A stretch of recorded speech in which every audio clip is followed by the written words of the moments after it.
Welcome to university circle. ఈరోజు చూసుకున్నట్టయితే మనకు మార్నింగ్ సీజన్ పేపర్ 1లో ఉన్నట్టు క్వశ్చన్స్. చెప్పుకు చేసిన మేలు పద్యం ఒకటి అడిగాడు. లేచినము అని చెప్పేసి మీనింగ్ అడిగాడు. నాట అనే వర్గం గురించి ఒక క్వశ్చన్ అడిగాడు. తలక్షణం అని చెప్పేసి తత్తక్షణం అని చెప్పేసి ఘన విభజన గురించి ఒక క్వశ్చన్ అడిగాడు.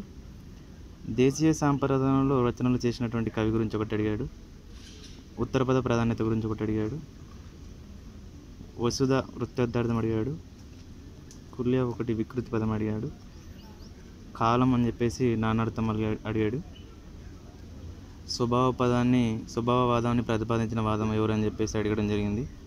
యామిని పర్యాపదాలు అడిగాడు. వైకల్పికము మీనింగ్ అడిగాడు. దంతాల మీద ఒక క్వశ్చన్ అడిగాడండి. చర్వణకాలు, అగ్రచర్వణకాలు, కుంతకాలు, రజనికలు ఉన్నాయి కదా, వాటి మీద ఎన్ని దంతాలు ఉండమని చెప్పేసి ఒక క్వశ్చన్ అడిగాడు. అగ్రచర్వకాలు ఎన్ని అని చెప్పేసి అడిగాడంట. నేను ప్రతిసారి చెప్పుకుంటూ వచ్చిన, నేను ప్రీవియస్ వీడియోలో చెక్ చేసుకోండి, నేను చెప్పడం జరిగింది. ఇంకోటి నెక్స్ట్ క్వశ్చన్ చూసుకుంటే వైగర్స్ మీద క్వశ్చన్ అడిగాడు. చామ్స్క్ మీద ఒక క్వశ్చన్, రక్షక తంత్రాల మీద ఒక క్వశ్చన్ అడిగాడు. గుంటలో ఎన్ని భాగాలని చెప్పేసి మ్యాథ్స్లో లెక్క అడిగాడు. చతురస్రం మీద ఒక లెక్క అడిగినాడు. దీర్ఘచతురస్రం ఒక లెక్క మీద అడిగాడు. నెక్స్ట్ వన్ చూసుకుంటే ఘనము దీర్ఘఘనం మీద ఒక లెక్క అడిగినాడు. ఆర్టికల్స్ అడిగాడంట. నెక్స్ట్ వన్ చూసుకుంటే రిపోర్టెడ్ స్పీచ్ ఒకటి అడిగాడు. క్వశ్చన్ ట్యాగ్ మీద ఒకటి అడిగాడు. పారాగ్రాఫ్ వచ్చేసి చాలా ఈజీ అడిగాడంటండి. నెక్స్ట్ వన్ చూసుకుంటే మ్యాథ్స్లో సింపుల్ క్వశ్చన్స్ వచ్చాయంటండి. చాలా మటుకు మనకు భిన్నాల మీద ఒక లెక్క అడిగినాడంట. ఎన్ని ఉంటే ఏముంటాయి అని చెప్పేసి, కొన్ని భాగాలు కలిపితే ఎన్ని అవుతాయి అని చెప్పేసి మ్యాథ్స్ చాలా ఈజీగా అడిగాడంట.